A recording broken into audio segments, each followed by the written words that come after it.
おはようございます。画家の小木曽です。今日の動画は本格版のこちらの動画をお見せいたします。ね、ここまで見せていいのっていう感じかもしれませんけど、まあ全然いいですよって感じです。初めの段階のところっていうのはちょっとカットしてますので、インプリマトゥーラという作業があるんですね。白味という作業はこちらの動画をご覧ください。で、その、前段の段階、墨入れとかっていうのも、こういった動画をちょっと見ておいて、そこからスタートということなんですが、ある湖、ちょっと友人の本当秘密の場所的にあんまり人が来ないところなんですが、こっそり教えてくれて、場所は言えませんが、そこのところに行ってですね、もうすごいんですよね。本当全面が氷張ってあって、そこに風が吹くと雪がファーっと舞うんですね。まあ考えられないぐらい美しい景色でした。それを作品にいたしました。実際としてはですね、全部で、墨入れ、白味墨入れ、等々を含めるとやっぱり1ヶ月半から2ヶ月ぐらいはかかるんですね。で、間に、1週間ぐらい乾かす時間を置いていくんです。で、例えば1日目、2日目とか3日目って確か書いてあると思うんですが、その間に、1週間間空けて、1週間間空けて、間空けてということをしております。だから、その間の時に違う絵を描いたり、違う絵を描いたりとかっていうことをしております。で、よくこう、何日かかるんですかって聞かれるんですが、実労としては多分1週間ちょっと、10日ぐらいかな、1週間から10日、このサイズやとそのぐらいとかです。といった感じで、ぜひ、楽しんで見てみてください。では。それでは解説をしていこうと思います。氷の湖を描くというね、なかなかですね、ある場所なんですが、それはちょっと友人の本当秘密の場所で人に来てほしくないからというので、場所は言えませんが、まずこのようにいつも通り、完成油と、これ紫ですね、を全面に塗っていっております。ポピーオイルです。ほんとポピーオイルだけですね。白味という下地の作り方は動画こちらで見ていただいて、その後の墨入れ、インプリマトゥーラなども細かく、他の動画で紹介しております。ティッシュで拭き取ってですね、馴染ませていきます。全面に。僕はこのやり方ですね。もうこれでもいつ頃からかな、4、5年、もうちょっと経つかな。ドーンと雪をドーンと置きましたね。生の白に近い状態。もみあげに白髪が出てきました。おじさん化がひどいです。ベタっとね。ナイロンの筆ですね。柔らかい筆を僕は中心に使います。重層構造、何度も言ってますが、重層構造というのをやっぱり利用してですね、油絵なんでですね、そういった方法を活用利用しながら、空の方にもズボンと、太い絵の具でドンと置く。ね。どんどんと置いていきます。白はチタニウムホワイトとシルバーホワイトを混ぜ合わせたものです。ポピーオイルと混ぜ合わせた白を一つとですね。ポピーオイル、スタンドオイルを混ぜ合わせたものを、使っております。そういったものも他の動画を見て参考にしていただければと思います。やり方自体ほとんど変わってませんし、色の使い方もほとんど絵の具は変わっておりません。だからこのぐらいの絵は誰でも描けますよということを全部さらけ出すと。でも実は本当にデッサン力なり何なりが実は必要なんですね。本当に皆さん最短距離を行きたいでしょうが、やっぱり私ももう20年以上描いてきましたので、もう草むらを必死で歩いて、それが少しずつ獣道のようになって、それが塗装されたような道になって、塗装までいかないですけどもね、そうやって道を切り開いて自分で、開いてきたわけですね。でもそれの、やっぱり、まず、先輩たちがいろいろ絵の具の使い方であるとか、下地の作り方であるとかっていうことをですね、日本に持ってきていただいたというのが、やっぱり大きいです。本当に感謝でございます。そういうのがなければ自分はないんじゃないかなというふうに思います。影のところももう同時にもちろん描いておきます。この影がまた綺麗なんです。何色って言われてもわからないんですよね。だからよく何色ですかって言われてももうようわからないんです。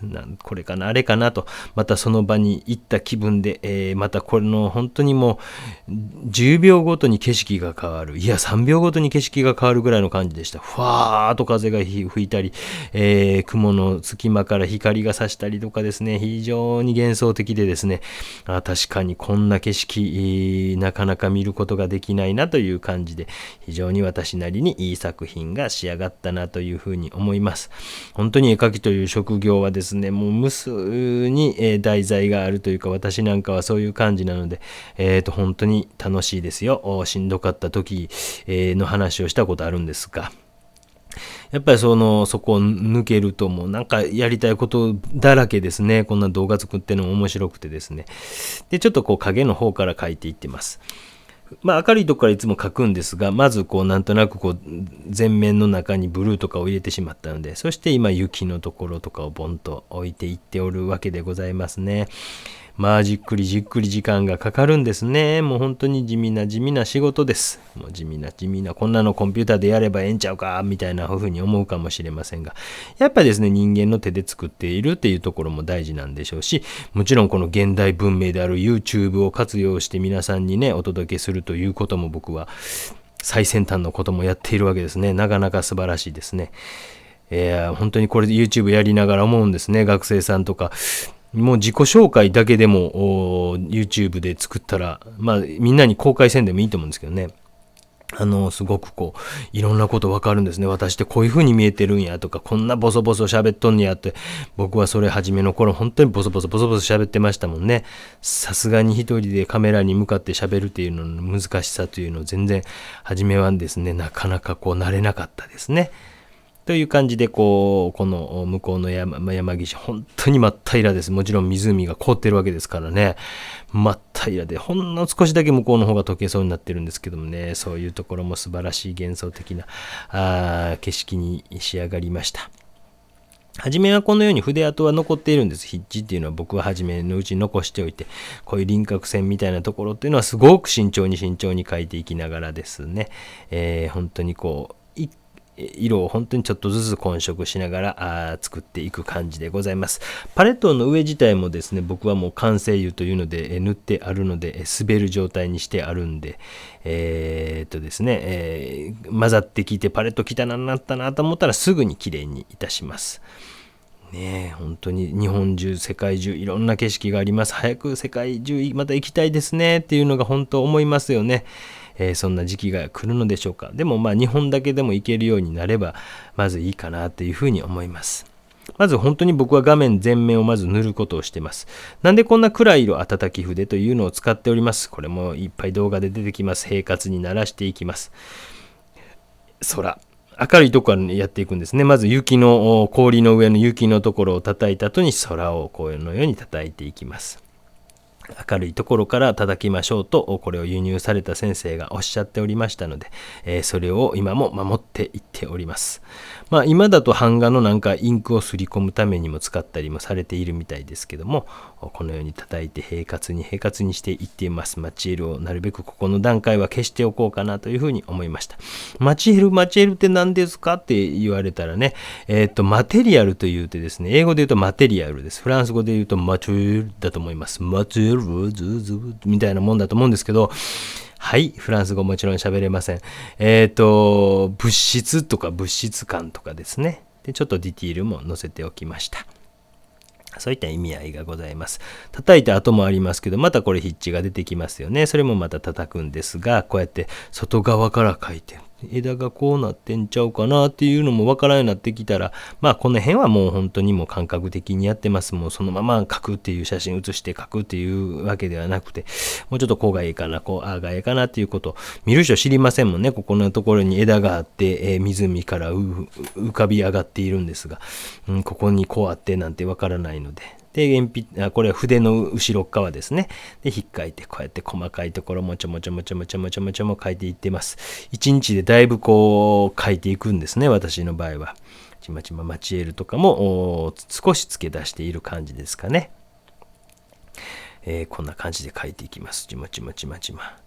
なかなかね、もう目にも優しく面白い話一つでもしようかなと思うんですが、今ちょっとふと思い出すことできませんので、ありますか？最近皆さん本当にね、もう大学来ても研究室からオンライン授業してとか、そこからもう人にほぼ会わずに、帰ってという生活をしていると、エピソードトークなんてないですね。本当に申し訳ないですね。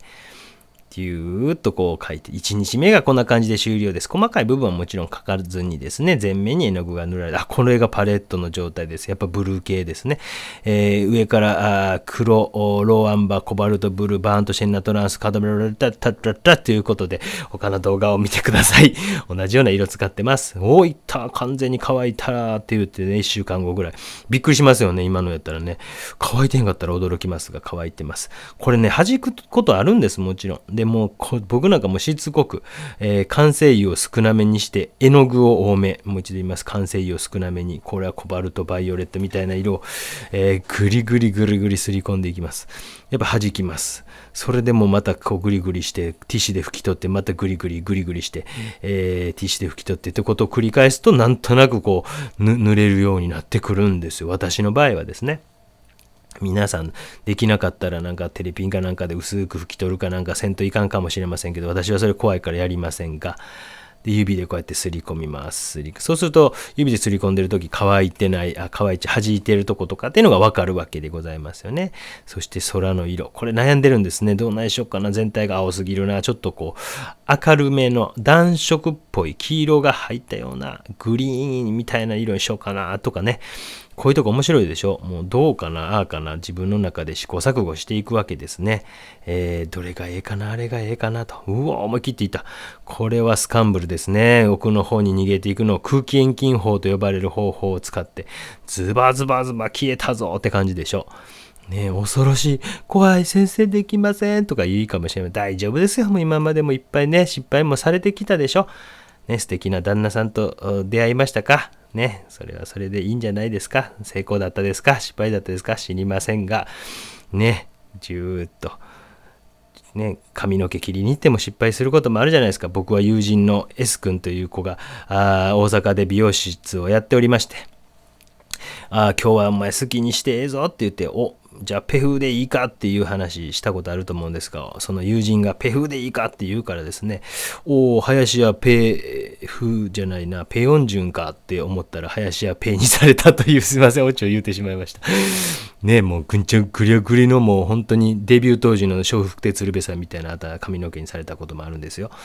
まあそれはそれで大失敗やったんですが、親がもう久しぶりにもう1年半ぶりぐらいに会う親にびっくりされましたね。関西に久しぶりに帰って展覧会があってですね、ちょっとこのグリーンちゃうと思ったんです。これ拭き取ってるでしょ。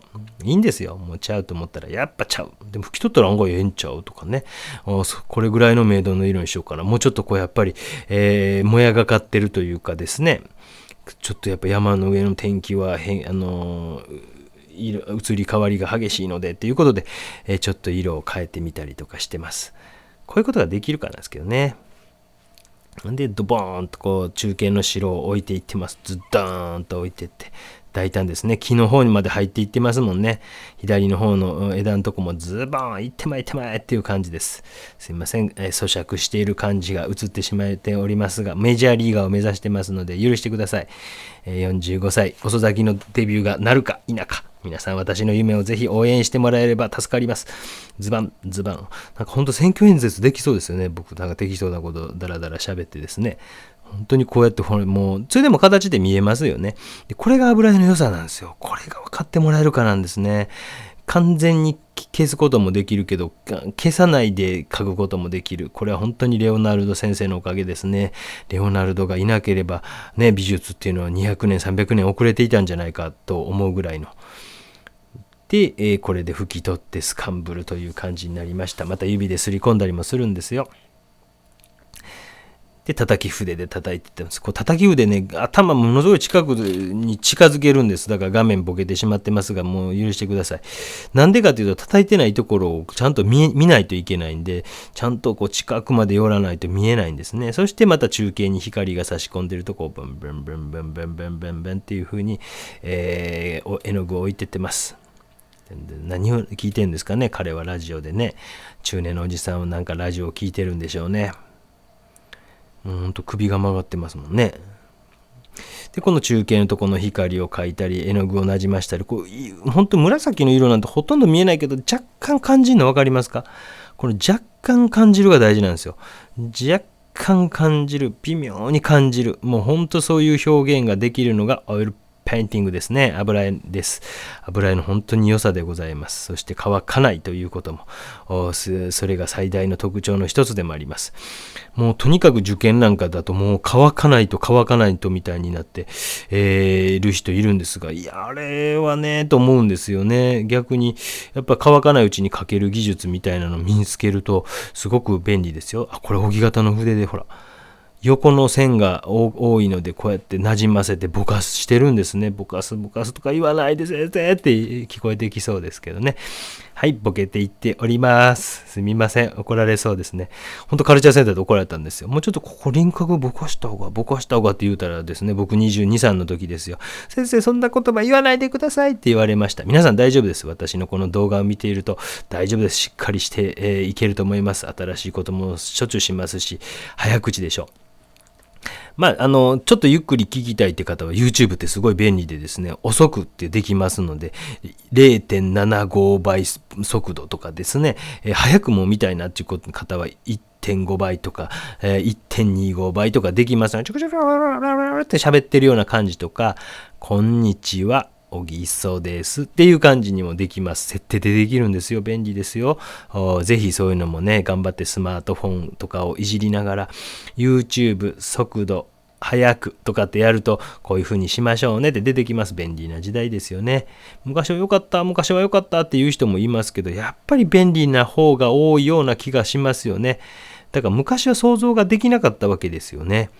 こんな風に、携帯電話さえも私たちの時代っていうのはもう驚きでしたもんね。公衆電話がなくなるということが。今の若い人知らんでしょう。私の高校時代はポケットベルというのが流行って、昼休みとかになると、女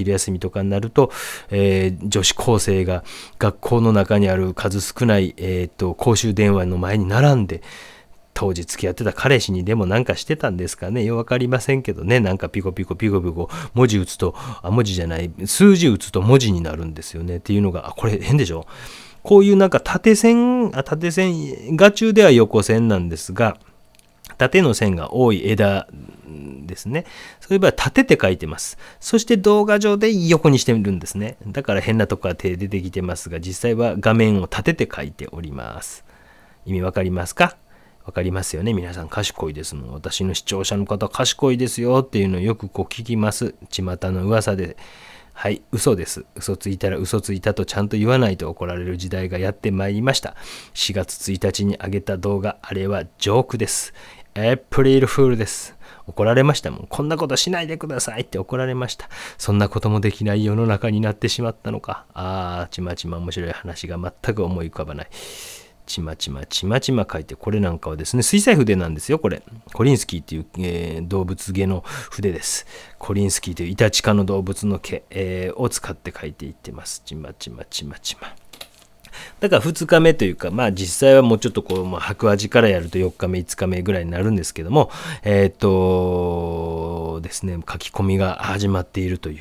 で、書き込みいつやるのってよく聞かれるんですけども、それをやった後もまたグレーズスカンブルということをやって複雑にしていくということをしていくんですね。だからどこでやるのというか、もう いきなり書き出してもいいですし、でも僕の場合はだいたい全体的に書いていくというような書き込みで、進んでいくわけでございます。影の色をもう少し明るめというか青みがかった感じにしようかなということでちょん書いていってます。もう細い筆ですよね。もうだからほとんどもう無に近い。奥の方ちょっとボケてしまっているのはですね、斜めから撮らざるを得ないんで斜めから撮ってるんですが、それをまた動画編集上グネーって向こうのひし形になってる画面をグイーッとこっちに持ってきてるから、どうしても向こうはもうピンボケ状態なんですね。だからこれは無理です。難しいですね。ちま書いていきます。こういう地味な作業を繰り返して本当に細かい仕事がどんどん積み重なって、形になっていってものが何か複雑に変わっていくという面白さですね。やっぱり絵描くのはやめられないですね。私みたいにいろんなことやってしまう人はもうたまらないですね。水彩もやれば色鉛筆もやればデッサンもやればですね、楽しい。それで2日目終了。だいぶね出来上がってきた雰囲気があると思います。ね、で3日目以降スカンブル描画ということで、ちょっと青みがかった画面になってしまっているんですが、深夜にまた撮っているんですね。これはね、本当に。で、紫でまた全面に塗っていくということをいたします。本当にね、グレーズという呼ばれる。グレーズというのは透明の絵の具をかけることなんですが、スカンブルとかは半透明とかっていう感じです。だから白入れたら半透明になりますのでね、あんまりもそんなに細かく考えなくていいのかなと。私はなぜか紫をよく使います。すごい高い絵の具なんですね、これはね。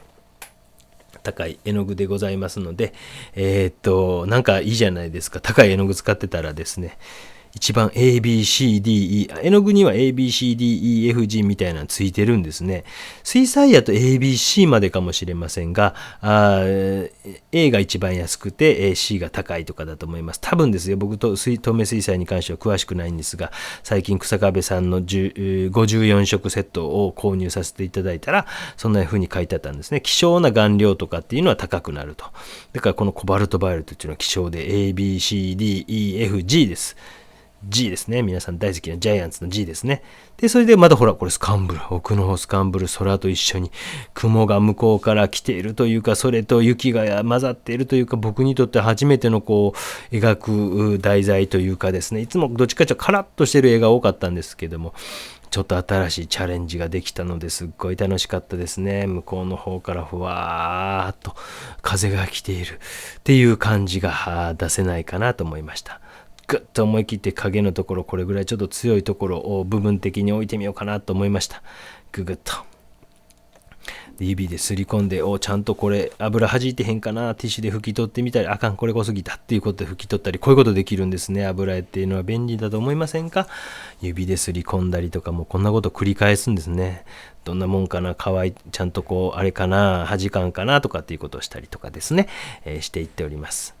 手前の方ググググっと暗く描いてみたりとか、影と手前の雪山を一緒にしてみたり、思い切ってズボーンと光を差し込みました。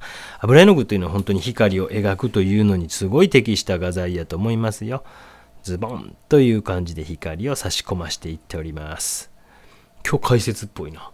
そうですね、雑談がない方がいいという人も多いでしょうしね、もう雑談ばかりの動画もあります。もう許してください。もうね、皆さんにとってここまで見せてくれる人ってなかなかいないんじゃないですか？どうなんですか？ここまでよう見せますねって言われますけどね、負けてたまるかというですねって感じですよ。学生教えてる以上はですね、もう私もやっぱ学生に僕なんか拡散でずっと今まで見せてきましたんで、ただそれを動画にしているというだけの話です。そしてそれが案外面白いということに気づいてしまったということですね。ようやく夢だったラジオパーソナリティ気分で適当なことが喋れるんだということでですね、よくお叱りも受けますが、でちょっと光が差し込んでいるところを今描いていきながら密度をぐいぐい上げていっております。丁寧でしょうね。こういう写実系の人っていうのはどっちかというと丁寧な仕事が多いと思いますし、私なんかはこういう層を作るっていうことをすごく重要視してやっています。もちろん作らなくてもいいんですよ。もうそんなもんそれぞれなんで、私の描き方です。勝手に、お見せしているだけなので、これはダメだ、あれはダメだと言われたら多分速攻ブロックします。私も申し訳ないですが、絡むと時間かかる。やっぱりですね、もうね、これクリエイティブな仕事をしている。で、あとは皆さんが選ぶ時代なんですね。本当に。ツイッターに載ってましたとか学生に言われるんですよ。でもそれって本当の情報でわからないっていうね。だから僕も別に本当か嘘か分かりませんもんね。これもう完全に弟子が書いてて、ほんのちょっとだけやってる可能性ありますもんね。私なんか実は全然書いてなくて、よし、ちょっと弟子変わってくれ。俺がちょこっと書くわって言って書いてる可能性ありますもんね。この右側の顔だけ合成してる可能性だってありますもんね。そんなことを適当なことを言いながら光をどんと差し込むとなんか光入ってきた感じしませんか？ほんと輝くような白さですね。美しいですね。とにかくそういったところを描きたかったんですね。だから構成的にもすごい大胆でしょう。影のところがどっちかというともうメインに近いような感じになってきて、向こうに光が差し込んでいる。そして向こうから風がふーっと吹いてくるような雰囲気が出んかな。念じるしかないんですね。しかないことはないけど、まず念じるんですね。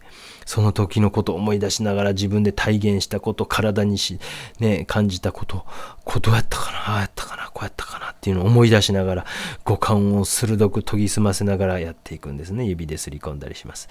だから人の写真とかを見ながらは絶対できないわけですね。だから僕はそういう、もしプロになりたいという人は日頃から自分でやっぱりもちろん写真を使うことを否定はしません。私もこの現場で描けるわけがないので。でもそこで体現するということを癖づけていってほしいんですね。こんな気温やった。確か氷点下マイナス何度とかいう9度とかそんな感じでしたが、ものすごい防寒の服を友人が貸してくれたんで暑いぐらいでした。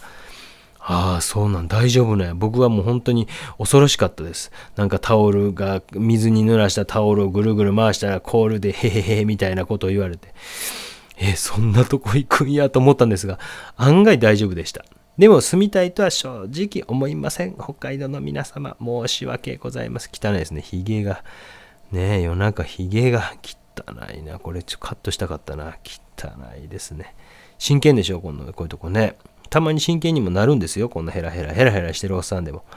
この辺なんかほらもう光をちょんちょんちょんちょん。ほんと木々の隙間から出てる光なんでちょんちょんちょんちょんちょんちょんちょんちょんちょんちょん。ほんの少しずつ描いていってます。ねえ。こんな感じで、少しずつ完成へ向かっていきました。この地味な作業を延々と繰り返していくんですよ。本当に皆さんから見てどう思うんだろうね。僕は分かりません。もう20年もこんな仕事をしてきました。確かにコンピュータグラフィックとかでもある程度のことはできるんちゃうかなと思うんですが、やっぱり絵の具の物質であるとか微妙な光であるとか、もちろんそういうのもできるって言われたらもうおしまいなんですが、やっぱりですね、自分が体現したことをなんとか再現してあげようと努力するということは芸術の一つのなんていうかですね、醍醐味なのかなというふうに思います。この辺なんかね、木があるので手前に出てくるように描きながら、これもう全くわけわかりませんでしたね。画面は立てているんです。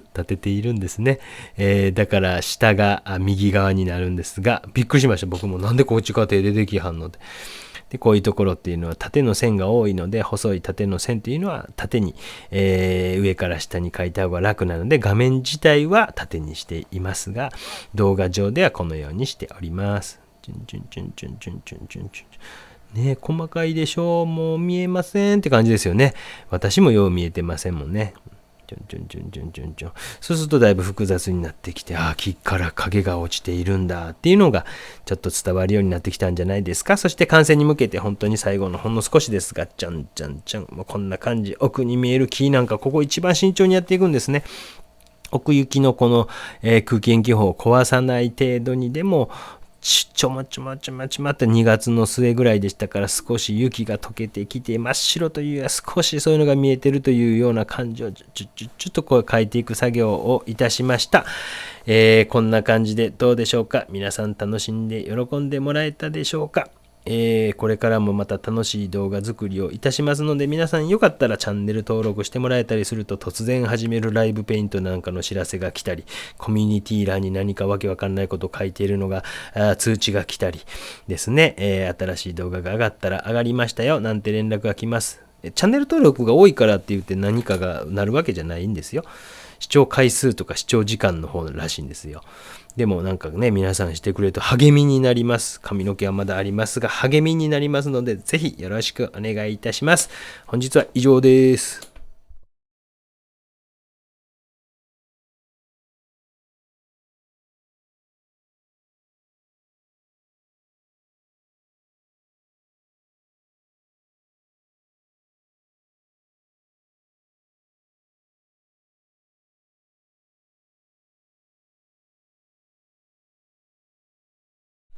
ご視聴ありがとうございました。どうですか？僕は悪くはないかなと勝手に自分で思っております。本当になんか自分が今まで描いたことないような景色にチャレンジできているということはものすごい幸せなことやななんて本当に思います。今後もそういったことができる幸せというのが絵描きの幸せなのかなと思います。今日は残念ながら恐竜くんは出てまいりませんでした。次回は何をお伝えするかわかりませんが、またたリクエストとかはお待ちしております。すぐにできるか分かりませんけども、若干後ろの作品みたいなのが忙しくなってまいりましたので、無理のない範囲で作画動画も上げていこうと思います。皆さんちゃんと勉強してください。ぜひですね、グレーズスカンブルによってこんな効果が出るんだ、それが油絵なんだということを勉強できればなと思います。それではまた。チャンネル登録よろしくね。SNS もやっているよ。